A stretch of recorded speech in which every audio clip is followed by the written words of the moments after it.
Welcome to the Fairways of Life show. It takes a lot of work to get to this point in my career. Gents, here's where I want to go now. If I can practice, I know I can still do it. Great players are ones who rise to the occasion. And go again. With the most candid interviews. Well, I'll tell you a little story. Ice cream is the motivator. But an ice cream is so good. Stunning. Taking you beyond the ropes. Maddie, let me just bring you over here. So there's the Ryder Cup Masters Trophy. Here's your host, New York Times best-selling author, Matt Adams. I think when you look at this golf course, I think you see a variety of winners, and you also don't see one style of player winning this tournament a bunch of times.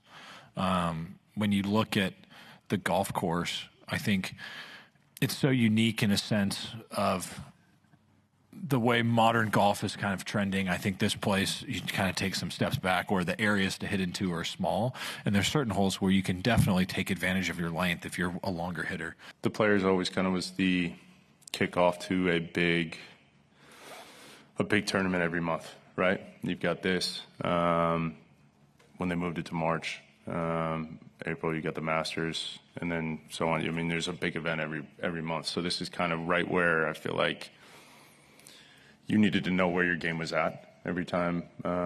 When you come to the Players, you get a good idea of, hey, you've got a couple more weeks right before Augusta. If you've got to make any changes, this is where it needs to happen. And this is kind of I don't know, in my eyes, the kickoff of the real heat of the golf season. No, sparse on great memories here. You know, I feel like it's a course that, you know, I love it actually. I think it's a great, one of the best courses that we play on tour. I think it's very fitting for this championship. It suits all types of players. But yeah, that's tricky as well. You know, I feel like it's a venue that I've sort of would like to figure out a bit better this year, that is for sure. I've had some good weeks here, some great rounds, but yeah, would love to put four together this week. Coming back here, obviously a very special place early in my career to have a big win like that. It is a lot of years ago, and lots of things have changed here. But it's fun to be part of that evolution and hanging in there. Hopefully going to give myself a chance at another run at the title this week. Yeah, I mean, it's up there. I mean, you know, I know this whole debate on major, non-major. I think you ask any collegiate golfer, you ask any junior golfer, like, they obviously want to win the four majors, but you want to win the Players. Like, I want to finish off my career and look back one day and say, like, I've won the Players Championship. It's a tournament you want to win. So I put it very, very high up there in the list of things I want to get done. And I don't think, you know, anyone takes this week lightly. I mean, if you see it, today is weird. Today feels very light out there for the amount of guys that I'm used to seeing on a Monday at a Players, but I guarantee you tomorrow it'll be rowdy. Guys will be out there grinding away, and you know, you treat it like it matters. I think you see it in the prep work that guys put in. Just nice to be back. I think it's always a tournament that everybody gets really excited about. I think the biggest compliment you can give the golf course is that I think everybody holds it very high on their list, and I think, you know, there's always a wide spread of opinion, but nobody can ever really say anything negative about Sawgrass, which is always an amazing sign for the golf course. I think it's an amazing test of golf, one of the best we play all year, and yeah, there's been some, you know, big tournaments already this year, but I think the Players, sort of where it sits now, always marks like the start of a big period coming. We are on the eve of the 52nd playing of the Players Championship, 44th year that it has been contested at TPC Sawgrass Players Stadium course.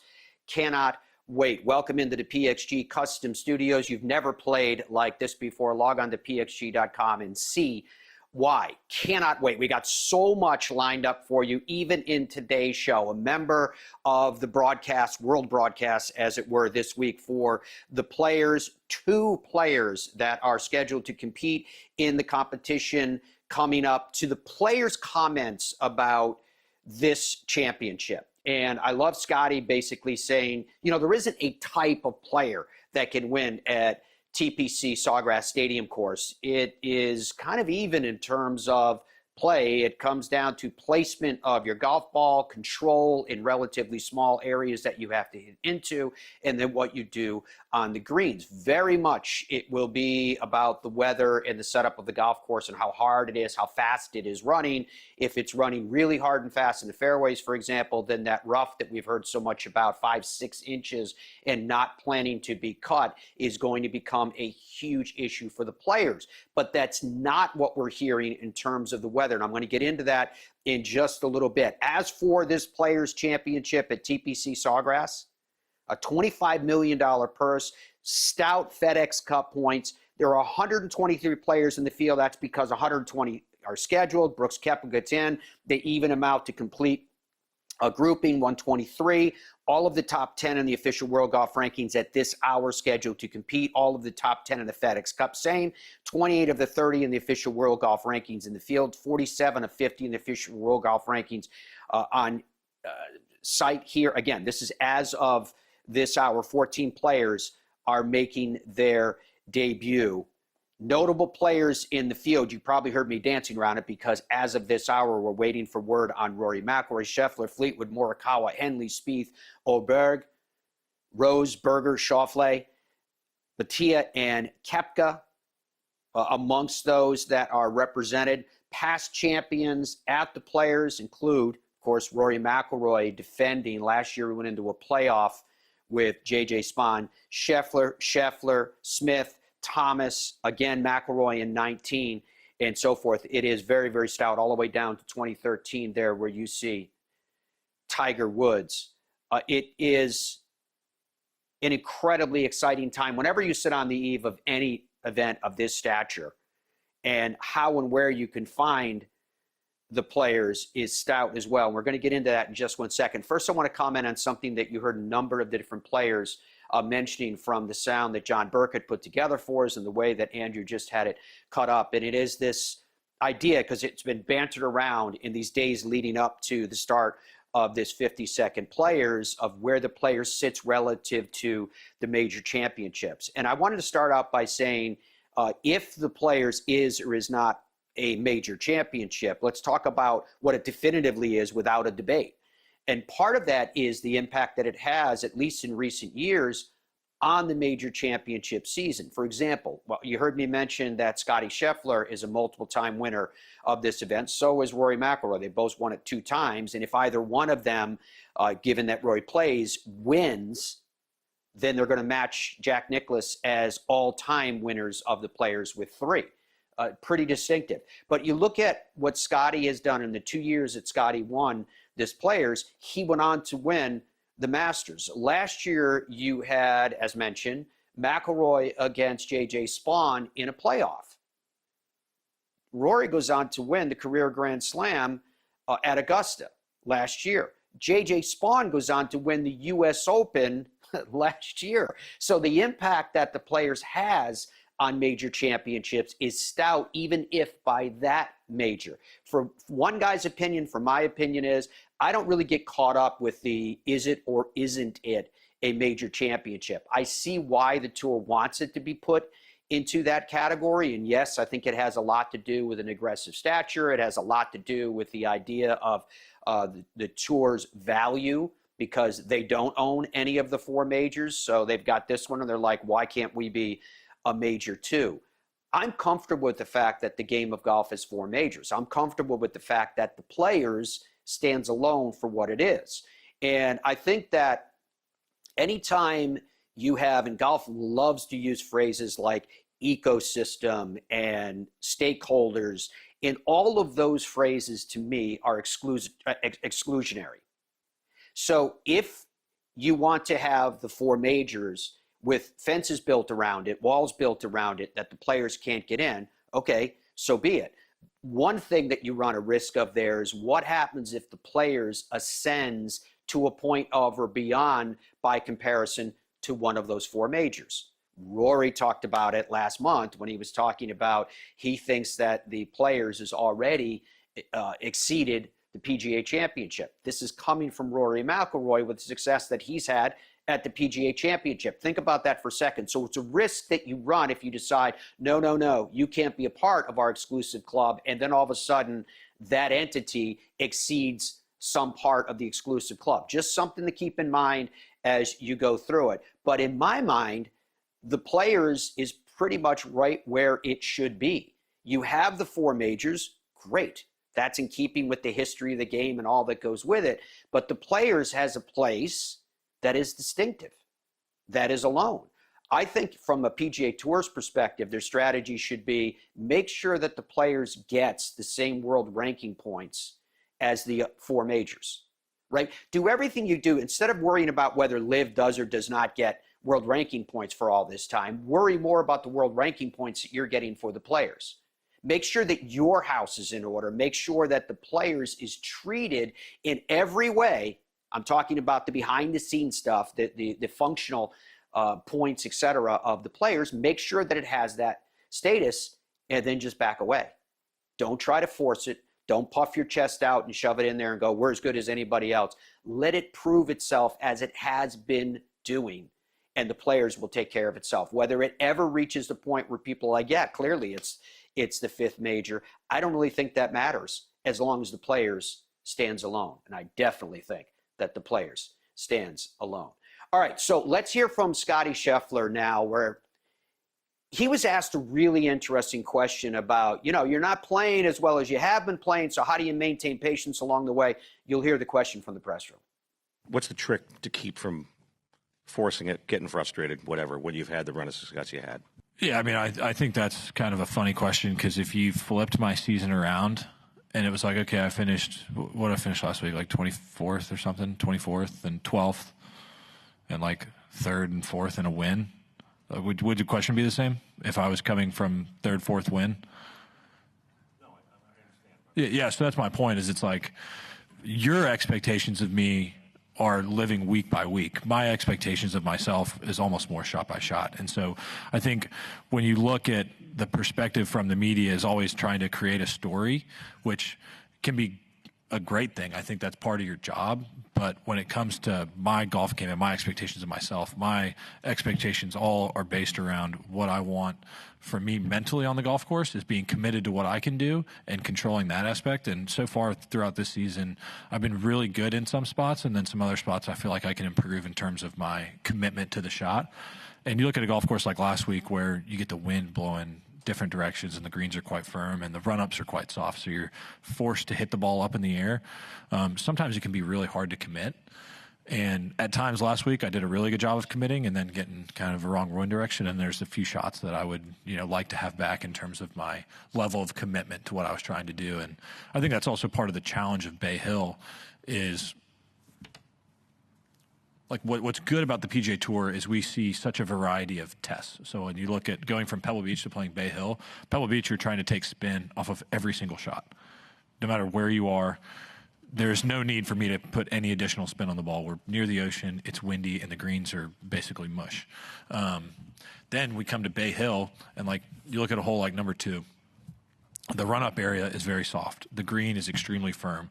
So that same shot I'm hitting at Pebble Beach where I'm controlling a 6-iron because the wind is gusting and I'm going to hit a low controlled shot without spin. If I hit that shot at Bay Hill, it's going to go way over the green because it doesn't have spin on it. So now part of the challenge is making sure we get that wind exactly right, and then also hitting it high with the correct amount of spin in order to be able to hold that green, but it may not be the exact right shot to hit. Whereas like if we're at the Open Championship, I'm just going to take off spin and use the slopes. But when you look at soft run-ups and firm greens, you're only able to use certain things, and it's just a different challenge than we see, the week before. And I think that's what's great about our schedule is you have those different types of tests, and not each golf course is the same.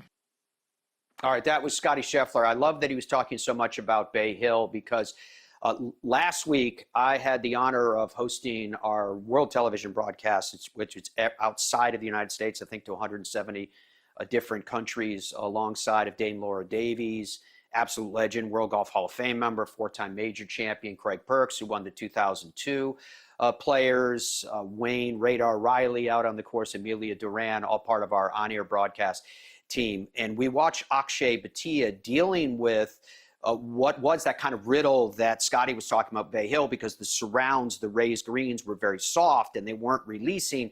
The greens were extremely hard and they were releasing until the rains came through, softened up the course a little bit, and ultimately led it to a playoff. And when you think about Akshay, now a 3-time winner on the PGA Tour, all of 24 years old, and all 3 of those victories coming in playoffs is absolutely incredible. All right, let's take a look now. Did you know, presented by FlightScope. Log on to flightscope.com. Check out their new i4 rangefinder. It is a caddy in your pocket. Even more distinctively, in my mind, this is an absolutely revolutionary technology. Everybody else is trying to follow them. Everybody else is trying to copy their technology. None of them have it to this degree. Akshay Bhatia, a 3-time winner, as mentioned, with 7 professional wins to his credit. He now moves to second in FedEx Cup points. He has exemptions for the rest of this season and the next 2 years following. Moves to 19th in the official world golf rankings at the tender age of 24. And he just turned 24 at the end of January.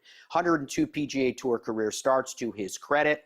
36 PGA Tour career top 25s and 16 PGA Tour career top 10s. Again, to his credit. So impressive. All right, back with more on the Fairways of Life show. Ben Hogan Golf, folks, is back. Log on to benhogangolf.com and you can see how and why their equipment is so special because of him. You've got this legendary name etched right into metal. I know how proud you would be to slip Ben Hogan Golf equipment into your golf bag, but they're not just about optics, although they are absolutely works of art, but they're also packed with all of the latest technology so that you can play your very best as well. Be a legend. Log on to benhogangolf.com. Back with more Players Week after this. Absolutely love that commercial. Hey, Dom, let me bring you in here real quickly. There's just 2 things I want to touch on before we move on. Could you give us an idea of what the weather's looking like for the week, and give me an idea of the coverage options for people, for the players? Yeah, sure. The weather is You can see the graphic there that Andrew put together. It's dicey. The PGA Tour's official extended forecast, a cold front is forecast to push across northern Florida on Thursday morning, arriving in Ponte Vedra Beach around 1 p.m. A line of thunderstorms is forecast to push through later in the day as well. Total rainfall is close to a half an inch. Dry weather Friday, Saturday, great. A little bit cooler temperatures. There's obviously some breeze there. But scattered thunderstorms are scheduled to return on the Sunday. So you can see it there in the graphic. But the good news is the coverage of the event is endless. So you'll have plenty of opportunity to see every single shot. This is from ESPN Plus's stuff here. Early round coverage will feature 23 feeds covering every shot of every group on every hole on Thursday morning, 24 feeds on Friday morning, and expanding to more than 30 separate streams on Saturday and Sunday, Matt. Massive wall-to-wall coverage. Obviously, it's the Players' Championship. Awesome stuff. Absolutely fantastic. CBS Sports and PGA Tour Live's Mark Immelman is one of the people in the game of golf, one of the people in the game of golf broadcasting that I have a massive amount of respect for, not merely because he is one of the most qualified at his trade, one of the best teachers and coaches in the game, but because of how astute his observations are and because of his diversity in what he has done and what he is able to do. It's no surprise in my mind whatsoever that Mark has ascended to the very pinnacle of the game. We are welcoming him in today, live on this eve of the Players. So, Mark, first of all, welcome to the show. It's always a pleasure to have you on. It's an honor to have you join us. The discussion we were just having about the weather, what impact is that going to have on the golf course from early on when it's hard and runny to after that rain comes through and it gets soft and perhaps more, for lack of a better word, gettable? Well, Matt, first off, it's a thrill to be on with you again. And I must say this morning, it is glorious. I mean, the lead up to the event, the weather has been sensational. I took a stroll down to the beach and the sunrise was was honestly moving. But for that storm system that's coming through, this golf course right now it's all you want. The rough is thick, it's lush, it's healthy. The fairways are firm and fast, and the greens are kind of brownish already, and it's not even Thursday. So when that weather moves through, just like we saw at the Arnold Palmer Invitational, I feel like it'll take some of the fire out of the greens and make them a little more receptive, because I've seen wedges and such, and you heard Scotty Scheffler speaking of spin, wedges not taking much spin on these firm greens already. So the examination right now is stiff. I feel like some of the really hard questions will be removed, with greens being a little bit softer after the line of thunderstorms. But that's good news for the players. The bad news, though, is this rough, which is punitive, and rough is going to be a little bit more dense with more moisture in it, so it's going to play really hard. And you've got some perfect growing conditions for grass to grow, because you've got some warmth and you've got some moisture, and that's a good idea for grass. So it's topped off at 4 inches right now. I feel like by Sunday it could be a little more and a little healthier. So you'd better keep the ball in the fairway if you want to play a little offense around here. I know how thorough you are, Mark, so I'm absolutely convinced you've already spent a lot of time out on the golf course. To the rough that you were describing for us, could you tell us a little bit more of what it's like when you're actually standing in the rough, in terms of depth, in terms of density, in terms of variety of grass? Well, I want you to imagine, not a Brillo pad because that's a bad description, but just imagine something that's very dense, like a shag carpet, right? And when you stand in there, it's not like the grass tumbles over your shoes, but you are down there a few inches, and if someone's looking at you from far, you won't see the shoes. But you do flatten off the rough. The thing is, though, if you watch the ground staff, and it's so astute of them, and it's kind of crafty and maybe a little mean, because they have these machines that sort of blow the rough up instead of it being trampled down by players in there and whatever the case might be. So early in the morning, that rough stands straight up. Then when you get some traffic through there from camera people and announcers like me and such, there are areas that do get trampled down. But it's real. The examination's tough. It is exactly what you would want for an event of this nature, the stature, because it's going to ask questions of accuracy. Power around the TPC Sawgrass Stadium course is beneficial, but I don't feel like it's a real necessity.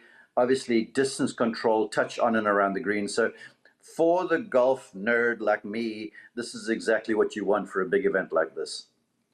You've now called it a big event. You've called it an event of this nature, an event of this stature.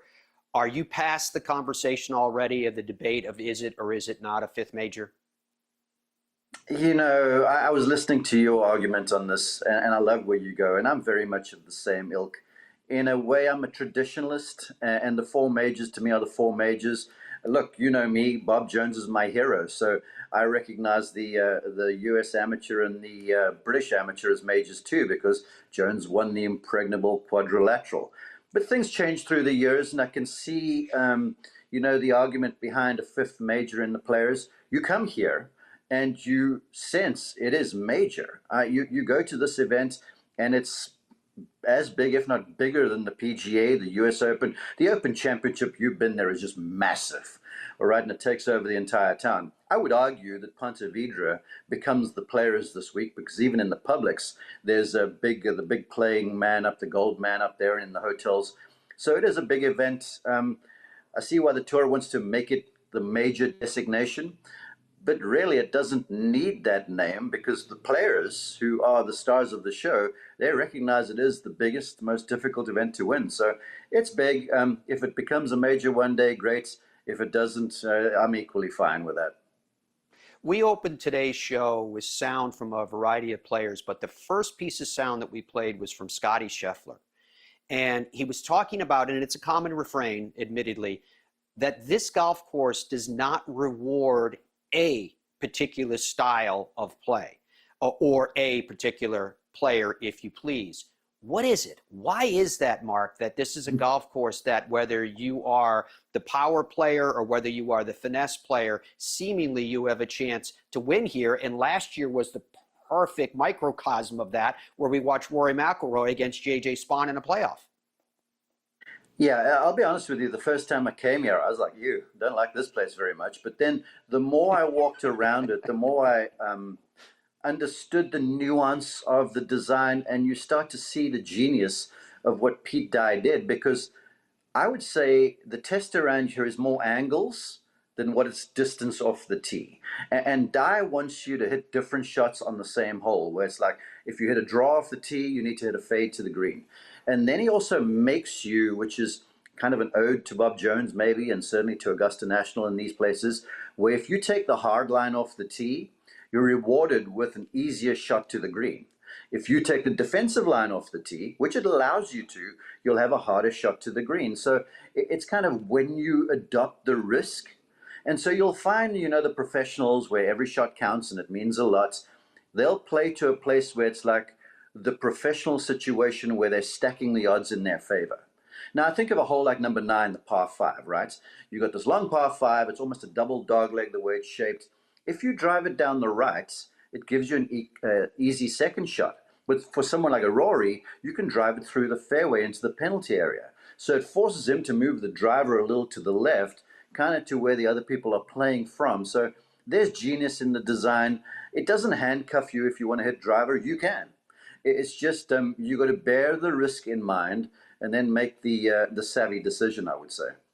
I was laughing, Mark, as you said the first time you saw the golf course, you didn't like it, because I was the exact same way when I first saw it. It took me a number of years to start to understand the nuance of the golf course, but in fairness, they also have worked on a lot of things over the years and changed a lot of things. So I think it's getting better and better and better. And I love that dichotomy. I love the fact that it's a puzzle. Take it safe here, you've brought more risk in over there. So I have a respect for the golf course now personally that I didn't necessarily have before. Last question I want to ask you today, Mark, because I know you're very, very busy, and I am going to ask you, but it won't be, this isn't actually last one, because I want to ask you this last, where we can find your work. I'll get to that in a moment. But first of all, this question: how important is experience at the stadium course?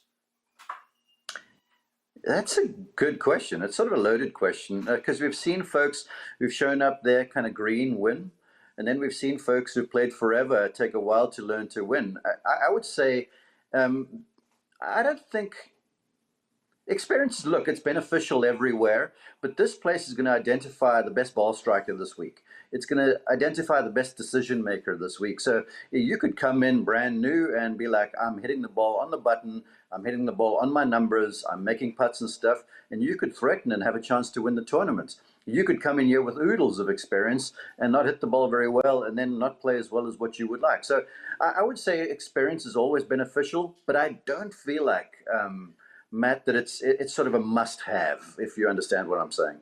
I do. We love understanding what you're saying. That's why we love to have you on, my friend. Where can we find your work this week? I'm on the world feed this week, so for all my homies back in South Africa and those places, they can hear me. So if you're in the United States, I'll be doing some social media and stuff like that.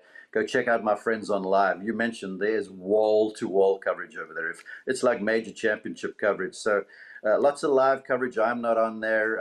Obviously, NBC has got the feed over the weekend with Golf Channel, and I'm broadcasting to the rest of the world.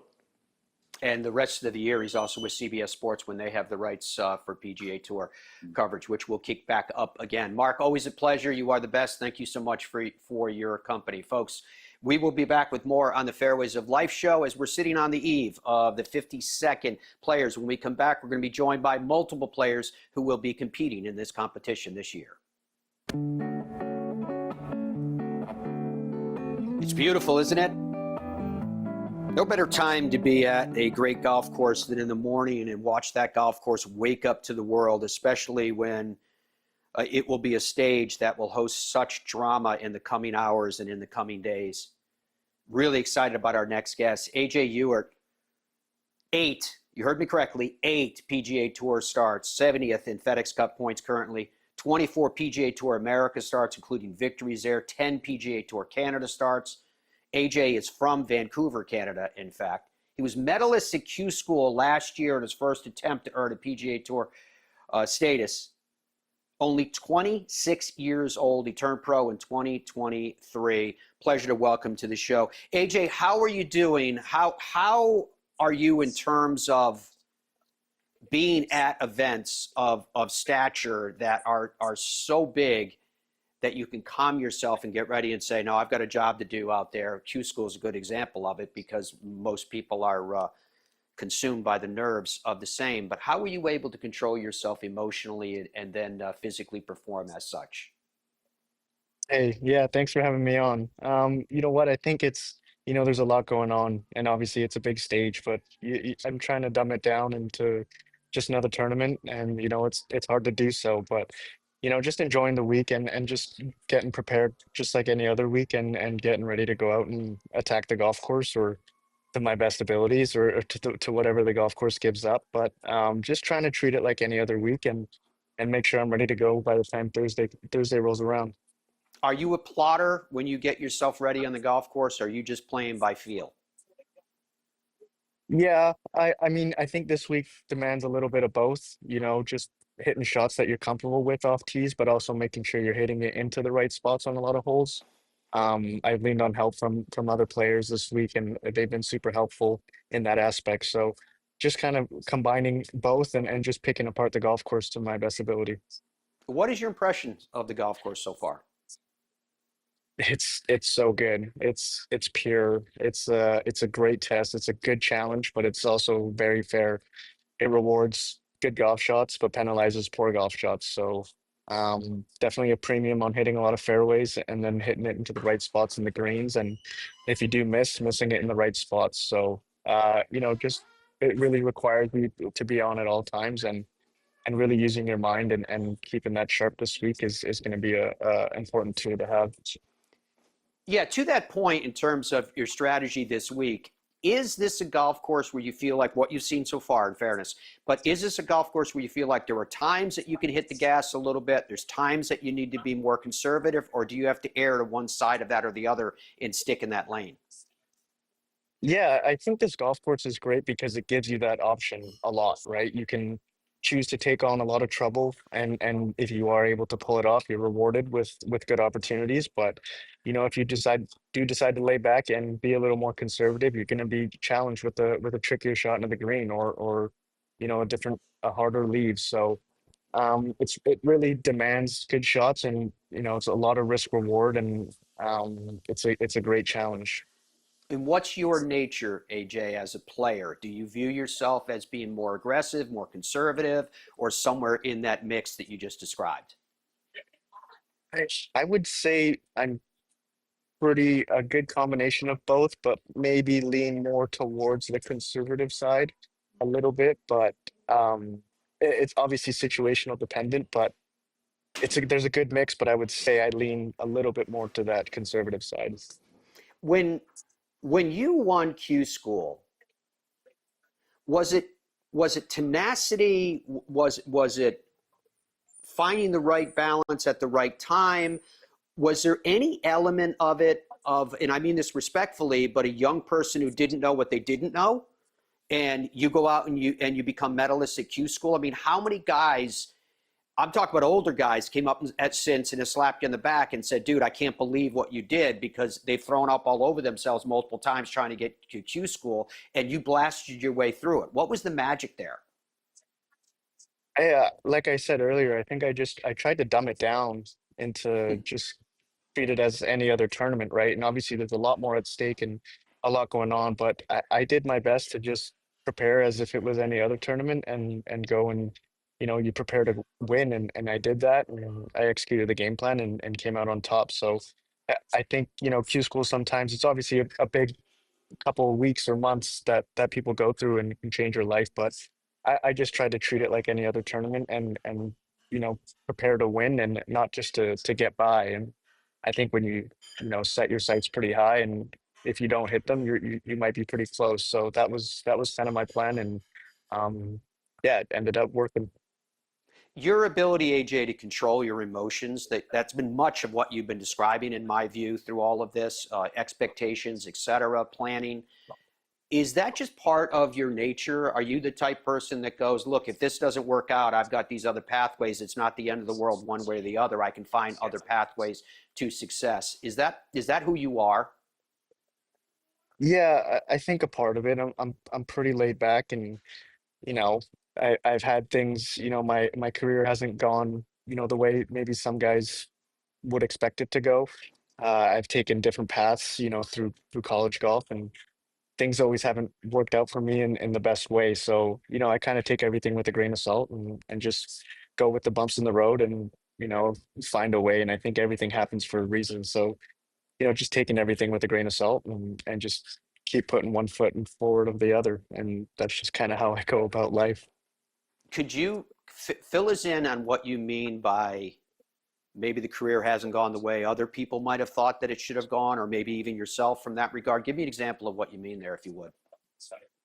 Yeah, I was a pretty highly recruited and highly ranked junior in my junior career, and ended up at a Division II school after 2 gap years, and probably could have been at a top university, but just ended up down at a D2 school at Barry University in Miami, and it just worked out really well. I had the opportunity to leave, but I decided to not leave and spend my 4 years there and continue to improve and get better. And people ask, why didn't you go somewhere else, or why did you choose there? And I just ended up there by whim, and I found a love for the place, and I just decided to not leave, and spent a couple of years on the PGA Tour Canada and the Americas Tour, and maybe it took me a little longer to get off that tour than others, but I mean, here we are now. Yeah, but I mean, you're only 26 years old, so in fairness, it really hasn't taken you that long because of the remarkable thing that you accomplished with Q School and putting you in this position. What for you has been the thing that's enabled you to carry on? And I mean that from the standpoint, a positive perspective, from the standpoint of saying, this is my source of strength. This is the reason why I've been able to continue to ascend, that now you're on the grandest stage of golf on the entire globe. Yeah, I think it's my mindset and just, the experiences that I've gone through, and, just some of the tough times of, not knowing what's going to happen with, going to school, or where I'm going to school, or, the tournaments that I'm playing in. And I think it's just, having an appreciation for where I am, and just trying to keep getting better every day, and just, staying mentally strong, and keep pushing myself every day to get better and improve. AJ, when you think about anyone, they always want to ascend from one step to the next step or next tier, glory, glory, glory. But I guess it's a human condition, right? That you have setbacks and you have to overcome diversity. You've been alluding to that all the way around. When you look at your path to date, is there anything that you would change? No, not a thing. I think everything happens for a reason, and there's nothing I would change about anything that I've done. I wanted to ask you about this. Take a look at this photo. You can see it on your return coming back, right? One side in the red shirt as an amateur, and now you as a professional. Dude, it looks like you've put on, you tell me, it looks like 20 pounds of muscle. What are you doing? Where are you at in terms of your fitness and your strength training, and how has that manifested itself in performance? Yeah, I think I just got sick of people telling me I was skinny. I still get it, but I've just, put a premium on, spending time in the gym, and working on my body, and just eating a ton of food. And these weeks are hard to keep on weight, right? Because you're walking so much, you're sweating so much, you're doing so much. But I've really kind of paid attention to that aspect of, just taking care of your body, and seeing the benefits of spending time in the gym, not so much just, being able to swing the club faster, but just being more stable and stronger, and having the ability to hit different shots out of different lies has been super beneficial. And yeah, that's kind of been my main focus, the last 3 or 4 years is time in the gym. Yeah, obviously you're getting a ton of aerobic and cardio with all the walking that you're doing, et cetera. When you're in the gymnasium, how much are you doing muscle building, strength training? Are you working with anyone with that? And also when it comes to, for example, the nutrition that you mentioned, how much is this about making sure that you get your macros and you're getting your protein? Yeah, a ton. I've been working with Greg Redmond for the last, I would say, 6 or 7, 8 years. And in those early years, I didn't spend a ton of time in the gym, and I would kind of nonchalantly go about it. But especially in the last, 2, 3 years, I've really put a premium on spending time with him. We've really focused on strength training and just getting stronger and building a little bit more mass, and just making sure I'm eating the correct foods and eating the right amount of food, and really just trying to build this machine that's your body, right? And we're going to continue to do so for the foreseeable future. What was your major, by the way? What did you graduate with? Major in communications with a minor in sports management.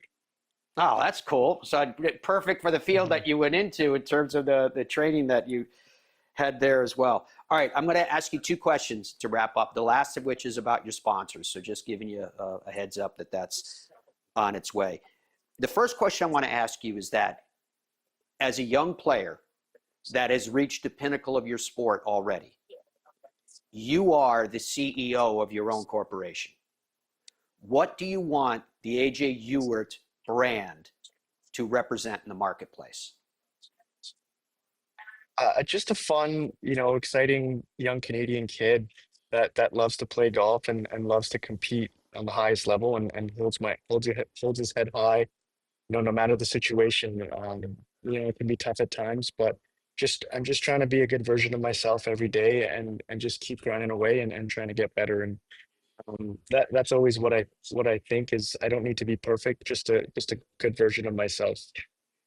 Hey, we're early enough in the season that if you go on a run, how much is the President's Cup on your mind and representing Canada there? For sure. Playing the President's Cup is something you always dream about, being a Canadian. We had the opportunity to have it in Canada the last time around. So, playing in that would mean everything. And it's on my mind for sure. But, I have a lot of work to do. And that's my goal to one day is to play on that team. Very cool. In terms of the work that you have to do, talk to us about your sponsors. Who have you aligned yourself with? We ask you because it gives us a chance to say thank you to you while you're saying thank you to them. Absolutely. The people that I've partnered with and have supported me for the last couple of years, I wouldn't be here without them and the support. So, the BD group has been instrumental in my success. Select Arrow and David Riley have been awesome. JM Media and Kendall Payne have been great supporters. Gatekeeper has been awesome as well. Levelware, they've supported me. Sometimes they send me too much stuff, but it's great. I love the clothes and the fit and what they've been able to do with me, and sometimes needing extra clothes at certain times. And Titleist and FootJoy, I think they make the best products, and I've always played Titleist and worn FootJoy shoes, and I will continue to do so for a long time. So I'm happy with who I've surrounded myself with and the team that I have around me, and I wouldn't be here without them, and I'm happy to represent them for a long time. AJ, really cool to get to know you. You're obviously an incredibly intelligent person. I love your emotional control. I love the place where you play and you exist in a here and now. We wish you the very, very best this week. Hope you have a lot of fun out there and able to maintain that perspective in the cauldron that you will be facing. And we wish you the best of luck as you head on down the road as well. Thank you so much. Thanks for having me on. Hope to see you soon. Pleasure. It's good. Very good to see you. Looking forward to that. Okay, folks, more coming up from the PXG Custom Studio in just a moment. PXG absolutely has some great offers coming up for you as well. $100 off now. Premium shaft upgrades are available for the PXG Lightning driver. So make sure that either book a fitting or you can build your own driver online, and you can gain the ultimate performance advantage with a new PXG Lightning driver. Log on to pxg.com for more. When we come back, more around this players when we're joined by yet another player who will be teeing it up very soon. Golfers today are a different breed. Who? Me? We see the game in a different way. We all have our own style. We swing our own swing. But we have one thing in common. We are all about the details. Introducing the Revel line of grips from Superstroke. With 3 distinct offerings to choose from, the Revel is in the details. In Ireland, golf is more than just a game. Come and experience our world-famous links courses and our world-famous Parkland courses. all set alongside world-famous scenery. And visit our world-famous historic sites. And while you're here, enjoy our world-famous hospitality. Fill your heart with Ireland at ireland.com/golf. Ben Hogan Golf Equipment is back. Established in 1953, we serve golfers who demand excellence of their equipment. Designed by the game's best engineers, forged in the world's best foundries, and built to order in the USA. Don't settle for off-the-rack disappointment. Elevate your game with custom clubs at direct-to-consumer pricing. Exclusively at benhogangolf.com. That's benhogangolf.com.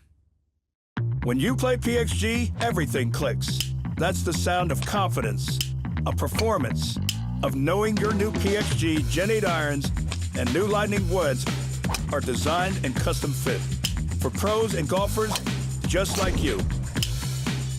A better game is just a click away. Visit pxg.com to learn more. PXG, you've never played like this before. FlightScope Mevo Plus is the ultimate indoor and outdoor golf launch monitor and simulator. It gives you the club and ball data you need with the accuracy you demand. Mevo Plus comes with ownership of simulated golf courses for you to play and practice at home. Mevo Plus is an essential golf partner to help you improve and understand your game better. Put more purpose in your practice. To learn more and get your Mevo Plus, shop now at flightscope.com. Head down, water down the left, bunker down the right, take the club straight back. Wandering minds. When golfers lose their focus, they're totally... But Bridgestone can help. Introducing Mindset. The ball scientifically designed to keep you focused. First, identify your target. Next, visualize your shot path. And then focus on the green dot and smooth one. Play the Tour B and E12 with Mindset technology. See what happens when we work together? Stuff like that.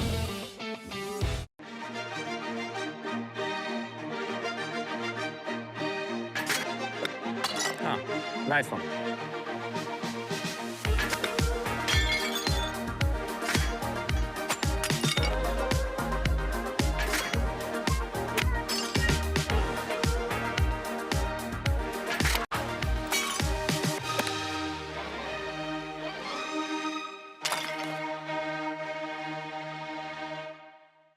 Hey, I'm golf broadcaster Matt Adams, and I have skin cancer, just like almost 10% of the U.S. population, but even more scary, 30% of us golfers. So once again, the legacy of Arnold Palmer is leading the game with Arnie's Mineral Sunscreen.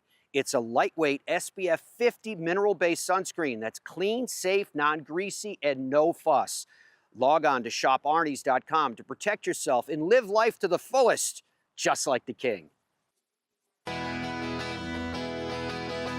As we welcome you back to the Fairways of Life show, as we sit on the doorstep of the 52nd Players. The table is fully dressed for the best players in the world to take on this formidable challenge. One of those that will be doing such is Vince Whaley. 148 PGA Tour starts to his credit, 12 career top 10s, 32 career top 25s, 120th in official world golf rankings, currently 138th in FedEx Cup points. He's coming off a tie for 26 in Puerto Rico. Right now, Vince is 8th on tour in strokes gained putting, picking up almost a full shot against the field. Second Players Championship start for him. Missed a cut last year. He just had a birthday a few days ago. Happy birthday, Vince. He's 30 years old now, and he's coming off a career year with 3 top 5 finishes in 2025. Pleasure to welcome him to the show. So, Vince, how much do you get pumped up for a week of the stature of the Players now that you're on the verge of your second start there? Yeah, it's super exciting. It's one of the best weeks we play the entire year. And, you know, the golf course, the fans, it's just a great week. So, yeah, I'm super excited to get it going. From last year to this year, you know, last year you did your same prep. You were getting ready. You thought you knew the golf course. What did you learn once the competition proper started that you're like, oh, I can pack that away in my mind for moving forward in years to come? You know, it's kind of the same thing as it is every week. You know, it's just the more reps you get on the course, the more comfortable you get. You get used to the practice round's one thing, but you hit it in different places during the tournament. They play different tees, different winds, and it's just kind of knowing, where I can miss the ball. So it's not, much different than any other week, but just the more you play a golf course, I think the more comfortable you get. And obviously only playing it, a couple times, it's not, one of my most comfortable places, but, I'm working on it. Well, from that standpoint, that you kind of took me exactly down the road I was hoping to go with you, where you're not the first player that has told us I'm not the most comfortable on the course. That's kind of the riddle of Pete Dye and the way that he plays with you with lines, start lines off the tee, and where you play it safe over here, but where it puts more of a challenge on the next shot. How are you doing with that multiple layers of that dichotomy? Yeah, I mean, it's exactly how you just described it. I grew up on a Pete Dye, so I'm used to some of that, but it's just, every hole, every stretch of holes, just the different shots you have to play, the different lines you have to take. It's tough to, get in a rhythm unless you're just hitting it well, is the only way I could really describe it. So yeah, I mean, it's just, you need to strike your ball well to play out here, and that's, what I'm working on. I'm curious because you mentioned that you grew up on a Pete Dye. Where'd you grow up and how were you introduced to golf? I grew up in McKinney, Texas, and played at the Stonebridge Dye course out there, and it's a great course. The more I look back at it, I think I probably took it for granted how good it is.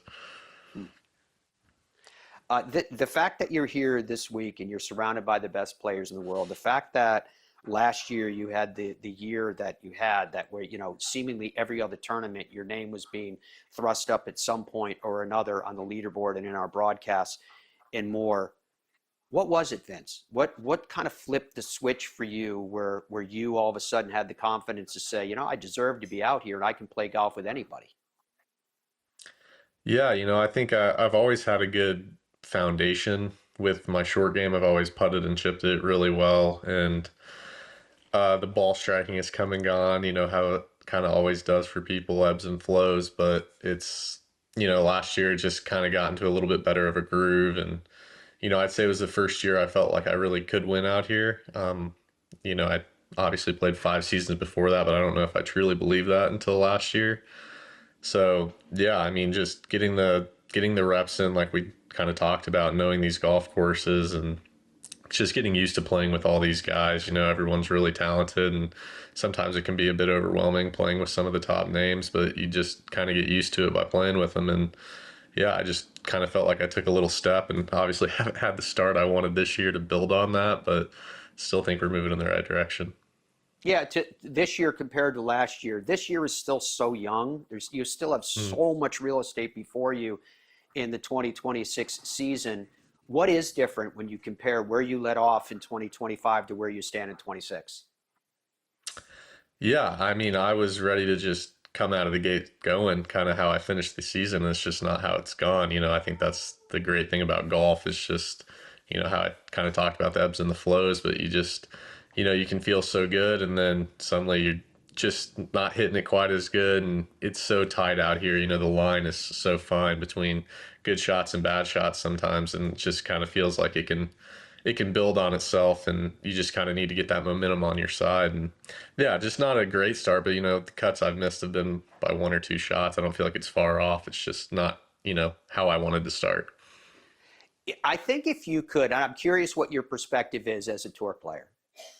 Mm-hmm. To my mind, if you could go to tour players and say, okay, you could be an exceptional driver, you can be exceptional with your iron play, your scrambling ability around the greens, putting, which of those attributes would you fit? The most elusive of those, in my view, is putting. You are one of the great putters. And I love asking this question of great putters. How much is great putting innate? How much do you think it's a natural gift versus something that you grind on and you find? Because I know plenty of guys that have grinded away their entire lives and they can't find the nuance that is great putting. Where does that fit? Yeah, it's a really tough question. It's a question I've thought about a lot. I feel like everybody has at this level some part of the game they just feel like comes a little more naturally to them. I'd say putting is what I practice the least, funny enough, and I'd say that's probably true for most guys out here. just whatever part of the game they feel the most confident in. They're probably not spending as much time on, and I think that kind of goes to show, first of all, you might not need to grind as hard as you think on things. You might need to hold the things you care about a little more loosely when you're trying to get the best out of yourself. But yeah, I mean, it's a great question. It's, I think whatever you're good at, you probably wish you were good at something else, because it just feels like that part is a little bit easier for you. So I would probably pick like driving or iron play, but yeah, I don't know.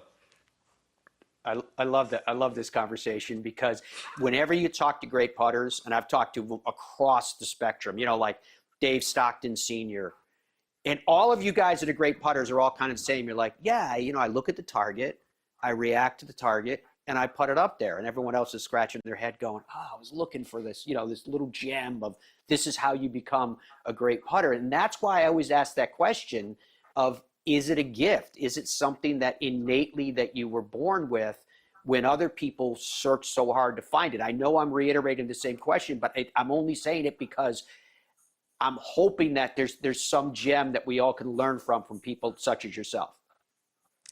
Yeah, honestly, I drive my buddies crazy when they ask me about it, because I'm very, very quick on the greens, and I don't really look at it too hard. And yeah, it's kind of like I'm saying, where it's just, maybe it's just not trying because you have that inner confidence in it, but yeah, I don't do a whole lot for the putting. So I can't tell you. I was first alternate last year for the PGA and sat around all day, and Dave Stockton sat next to me, and I had a great long talk with him about putting, and we did see a lot of things the exact same, which was really cool. I'd never met him, so that ended up being a disappointing day not getting in, but it was cool to talk to him for a few hours. Yeah, a guy that's won the PGA multiple times. I just got a chill up my spine when you said that, because when you said, and I hate to spend so much time on putting, but I always get enamored by this conversation with people such as yourself. But I know Mr. Stockton really well, and he would say to me, the key to great putting is to try to not try. And I thought that, you might as well be speaking in some ancient crypt language, or you guys are like putting Templars, because it's so foreign to everybody else that struggles with that aspect of their game, that great putters just go, yeah, just react to what's in front of you and be an innate athlete. It's just, it's incredible. I won't hammer you anymore on the putting. It's just something that's so amazing. Vince, as people are getting to know you now, as this broadcast is being sent throughout North America and around the world, what is it about Vince Whaley that you want the world to know? What message do you have to the world at large? Well, that's a big question. I mean, not a whole lot. Just, I'm just a normal dude, just trying to do the best I can out here on the golf course. All my buddies are back at home are big golfers, and it's just, it's something I love to do. I don't really look at it as a job. I just look at myself as like the luckiest guy that just gets to do this for work every day. So yeah, not a whole lot.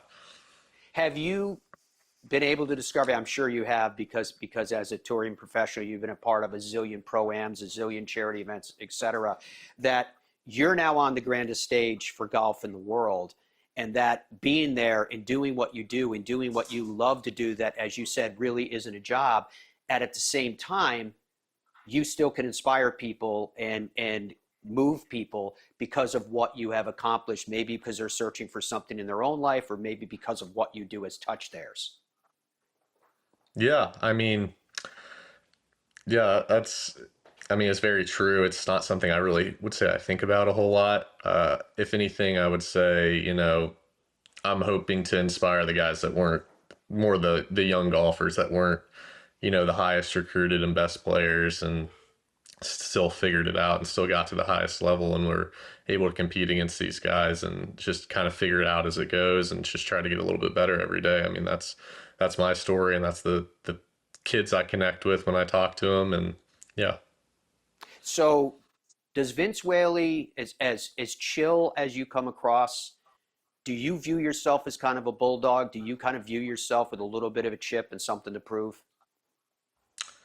For sure. It's, definitely, I don't think you can get to this level if you're not extremely competitive. And want to beat everybody in the golf tournament. But, I've tried a lot of different ways to approach this game over the years. And the one I've found the most success with is just trying to stay in my own lane and do my own thing. And just try to get a little bit better every day. So that's all I'm trying to do. Cool. Very cool indeed. Did you change goals and expectations for 2026 after the way that you finished 25? Yeah, it's something I struggle with. I think I set my goals are way higher than I'm probably ever going to achieve, to be honest with you. So I'm never really satisfied with what I'm doing anyway. So I don't sit down and really, map out my goals like some guys, because I want to do a lot more than probably I can even maybe physically do. So no. Yeah, very cool. I always ask touring pros about your sponsors, and just because it's the first time you've been with us, the reason we do it is to say thank you to you for giving us the time, so that you can say thank you to them for helping you do your thing and live this incredible journey that you're on. So who have you aligned yourself with? Yeah, it's got to say, first of all, Titleist and FootJoy. They've taken care of me for years and years now, since I was in middle school, really. So, I couldn't do anything without them. They're the best manufacturer in the game, in my opinion, and super thankful to them. One Digital's one of my biggest sponsors, and they're a local Atlanta company that's just been fantastic to me. I've been with them for 3 years now, and it's been a great relationship, great company. Then Austin Construction, where my brother-in-law works, they've been great, as well as TRGT, which is a new company I've helped found with some guys, and I've really enjoyed that process. And then Decorators is a new company that we've just started working with. That's seems like some great guys. Haven't got to meet too well yet, but super thankful to them. And then obviously Peter Millar, been with them for quite a while now, and they make some of the best clothes in the business, so I'm super grateful. Very cool. TRGT, the company that you said that you're part of from a startup standpoint, what does that do? They're like a supplement-based company. We're just making different products that are one of the pouches, things like that, with no nicotine or anything. Try to, just different ways to get your supplements in a better, more healthy way, we think. Oh, that's cool. I just saw, I think it was yesterday, I just saw they came out with a new report that was talking about people that take supplements that they're finding that definitively improves not only quality of life, but longevity of life from the supplements. So that's, you might be getting into that business right at the perfect time. I hope so. It's been a lot of fun. Hey, I hope you have a lot of fun this week, my friend. Thank you very much for joining us. I love seeing your name pop up on the leaderboard. I love seeing players ascend right before our eyes, and I think that's exactly what you're doing. Believe in yourself when you're out there. It's a unique opportunity, as you well know, and we believe that you've already demonstrated the ability to do whatever you want. So take the weight off your shoulders and just let it flow like you do with your putter. Thank you so much for your time. Awesome. Thanks so much for having me. I appreciate it. Pleasure. Very good to see you. More of the Fairways of Life show, folks, will be coming up right after this. You think you know Florida golf? Think again. 4 legendary courses and counting. Carved from reclaimed earth where a mining past meets a golf future. Wild but intentional, this is golf that makes you feel something. Legendary courses, unforgettable moments. This is Stream Song. Head down, water down the left, bunker down the right, take the club straight back. Wandering minds. When golfers lose their focus, they're totally... But Bridgestone can help. Introducing Mindset. The ball scientifically designed to keep you focused. First, identify your target. Next, visualize your shot path. And then focus on the green dot and smooth one. Play the Tour B and E12 with Mindset technology. See what happens when we work together? Stuff like that. Imagine your ultimate golf experience. There's a good chance it's Michigan's Magnificent 11. 11 spectacular courses from Boyne Golf, varied in both topography and play. Boyne Golf was named the #1 best golf destination in USA Today Reader's Choice 2025. And the Highlands at Harbor Springs is the #2 golf resort in that same USA Today poll. The ultimate golf experience. That's Michigan's Magnificent 11.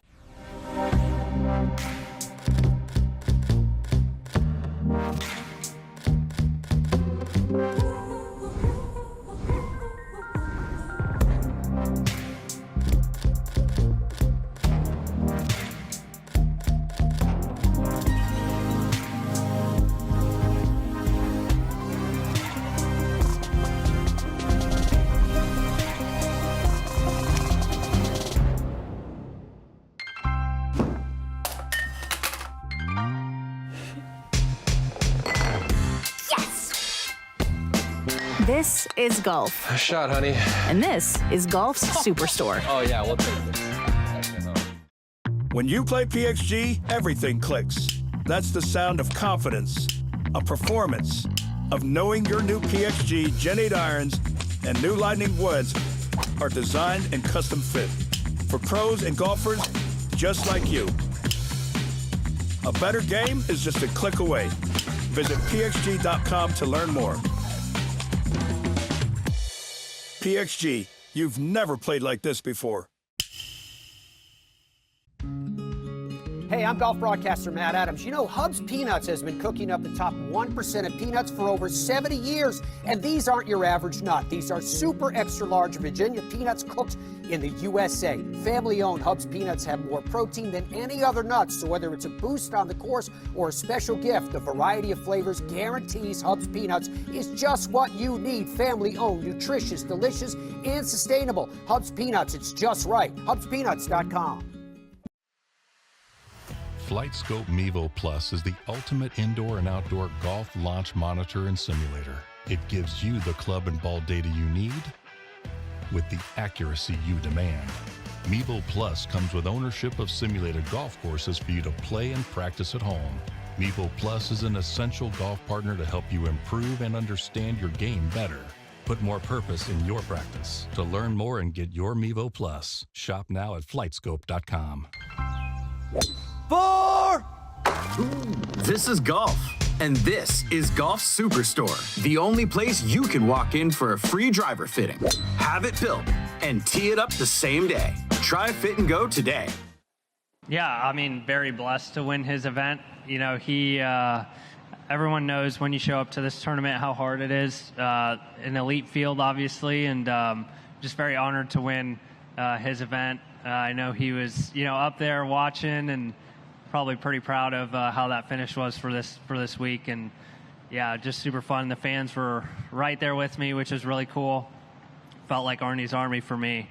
So yeah, very blessed. Just proving to myself I can do it. I think I went through a stretch last year where I was in contention and it felt like not impossible, but it felt like it took a lot of learning, from each day that I didn't play well. And so again, this is another big step for me, going from a non-full or I won a full field event. I won the Barracuda, which is the opposite field event. Now winning a signature is huge. So I'm excited. This is amazing. I never really thought that I could really do this. With that amount of pressure, I feel like I've shied away from that. And today, I just I dug down. I believed in what I could do, and I executed nicely. It's so easy to be a fan of someone like Akshay. Winning the Arnold Palmer Invitational presented by MasterCard, as he said, was another step and a major step, obviously, winning a signature event, winning an event with the name Arnold Palmer associated with it. And, I mean, you can call it the house that Arnie built, which it is, clearly, Bay Hill Club and Lodge. But an argument could also be made that it could be called, the house that Tiger built too, having won there 8 times. It's not the only place that he's won 8 times, but it is a place that he's won there 8 times. So there's so much weight that goes with it, and it's a tough test. And we saw that tough test was kind of driving a lot of players crazy throughout the course of the week, particularly before the rain shower came through. Scotty Scheffler being one of them, who was just so frustrated to wit's end. We'll see if Scotty can kind of get his ball striking back, particularly get his driving back. He was talking about that a lot in the press conference, that, he's trying out a new driver and he's get some different dynamics with it. But While he's happy with what it's doing in terms of spin rate, he was getting some release that was causing it to run through some different fairways. And if you don't hit the fairways at Bay Hill, you can't score. It's going to be the same story this week at TPC Sawgrass, the Players Stadium course. If you don't hit those fairways, if you aren't safely in play, even if you had to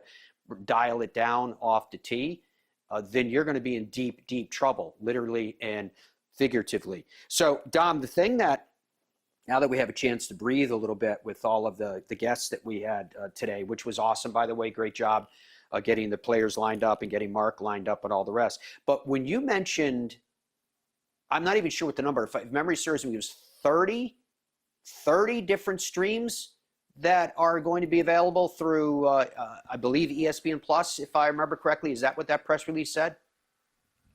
Yes. That's over the weekend. It's 23 streams on Thursday and 24 on Friday. So, okay. I love the transformation of golf media since I started doing the show with you 20 years ago. I love now that we have the ability as golf fans to really get to see pretty much anybody we want play a round of golf unencumbered. And one of the things that I love about the PGA Tour Live and the ESPN Plus stuff is the fact that you get to watch a player go through the ups and downs of an individual round. Typically, when you're watching traditional coverage of golf on television, say 15 years ago, you were going to get sort of a couple of really important, big, famous names like Tiger, and then they would follow, a couple other people who were essentially playing well. But now you can watch you can watch a professional golfer. You can watch a player who is 2 over through the first 3 holes, and then watch how they battle back and they shoot 3 under, even if that means they're tied for 9th. So I love that aspect of it. And there you can see some of the notable tee times, those that are asterisks. They're starting. Yeah, let me ask you a question then, Dom. To that point, groups this week. Look at that. But look at these notable tee times. So to your point, pick one player from this graphic that we have in front of us, one player, and it cannot be a player that's in the top 10 that you're like, yeah, dude, I could sit back and I can watch every shot that they hit. Who would be your one player from this graphic? From this graphic? Yeah, from this graphic. Can't be a top 10 player. I'm really interested to see what Daniel Berger is going to look like now that he is seemingly very healthy. It's been a long time since Daniel Berger has been 100% healthy, and he looks like he might be. And we saw last week at the Arnold Palmer what it looks like when he's healthy. And he doesn't have a lot of reps because he's, in the last 5 years, he doesn't have a lot of reps. So I'm really looking forward to seeing how he's going to play coming off the API. Yeah, to see, one, if he can keep the ball striking going that he had last week, or if there's going to be, which I guess would be understandable, kind of a hangover from the fact that at one point he had a 6-shot lead and he ended up losing in a playoff. For me, it would be Min-Woo Lee. That's the one who I'm excited to watch. I think he's such an exciting player, full stop. He's such a great ball striker. I love his character. I love his personality.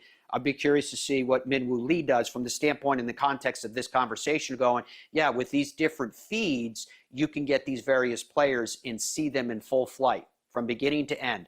And here's my other question. Do you know, I know this is fanciful, but do you know if somewhere they have one of those channels where you can see all of the feeds at the same time?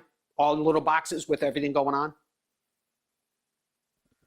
Yeah, they should have the multi-screen. I don't know about all of them with this many feeds. You're not going to have it's going to be hard to put 30 things in one screen, but can you imagine? They usually have the quad box, which allows you to sort of handpick what you want to watch.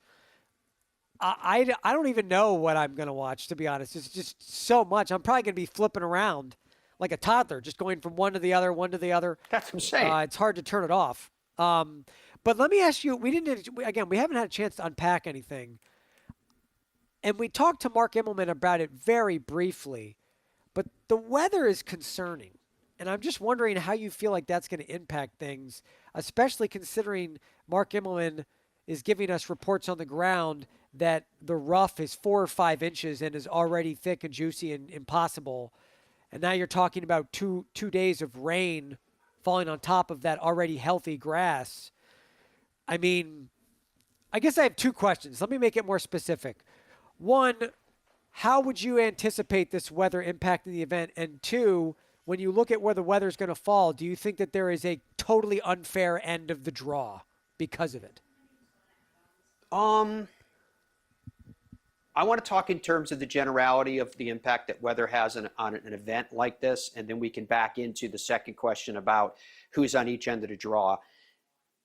When you have a golf course that right now is playing hard and fast, think like a U.S. Open type of setup. It was the exact same setup that Bay Hill had last week. Now, Bay Hill had what you heard at the start of the show where Scotty Scheffler was describing that the surrounds were soft and not releasing, and the greens were hard as rocks and not holding. That conflict was definitely there. So when rain comes through, it slows up and it softens up the greens so the players can be more aggressive in where they place the golf ball and gives them more opportunities for making birdie in terms of how aggressively they can execute their stroke towards the hole without having to worry tremendously about a run out like they were again last week that at times was running out 3, 5, 7 feet past the hole with regularity until after the rain came through. The other thing is that the golf course, as we know, is so much about angles.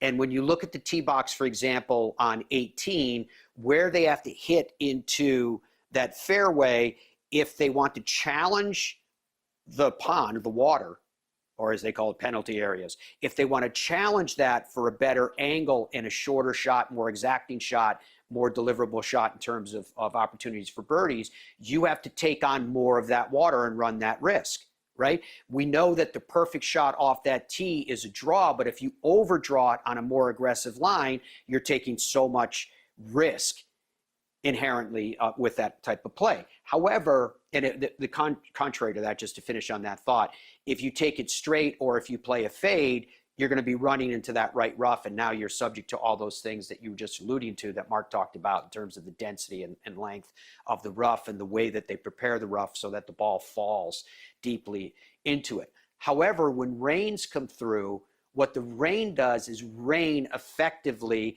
expands the width of the fairways. And the reason being is all these players have length, but the reason being is when it is soft, the golf ball hits and will stop oftentimes before it runs out. Now, that situation is not going to last forever. Could you, Andrew, put the graphic back up again about the weather that is expected? Because, yeah, you could see on Friday, they're not anticipating any rain coming through on Friday or on Saturday. So the golf course is going to dry back out again. The thunderstorms on Thursday are expected in the afternoon. So that would mean that, and here's the hard part. Oftentimes in the front end of, because Florida is a peninsula, oftentimes in the front end of this weather as it comes through Florida, it has a tremendous amount of wind. If the wind comes in and beats the players up significantly before the rain and thunderstorms arrive on Thursday afternoon, that's detrimental to the players that are having to endure that. However, if the winds come in just quickly, depending on how fast this storm comes through, and it looks like it's going to come through quickly, those players are going to have an advantage. One, because if they can get out and play golf, and the storm's supposed to be passed by 5 o'clock, which means theoretically we're going to get 90 minutes to 2 hours of play after the storm. If that's the case, the players who have that saturated golf course after the storm are going to have an advantage in terms of scoring. Also, those players are probably going to need to finish their rounds on Friday morning. Again, they are going to have an advantage because the golf course is going to be wet. Then she gets put to bed and you've got the damp conditions and dew and overnight, and there's not a chance yet for the golf course to dry out. They're going to come out first thing in the morning and they're going to have a chance to score. It's just a question of how that storm hits. So it's a complicated answer to the question that you asked. But my instinct right now would tell me that Friday Thursday afternoon, you're going to have an advantage depending on what the winds do as that storm approaches because of your ability to play a golf course that's going to be wet compared to the guys that go out early on Thursday and all day they're playing on a golf course that's absolutely rock hard, which is going to be a challenge. So that would be my assessment. The stuff on Sunday, that's looking concerning too in terms of finishing this tournament and its propensity towards playoffs.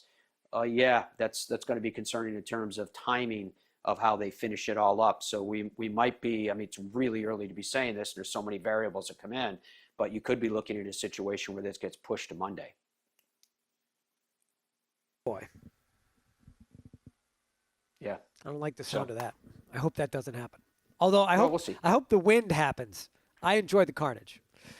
Some of those gusts, Matt, in the mid-20s, that's a nightmare.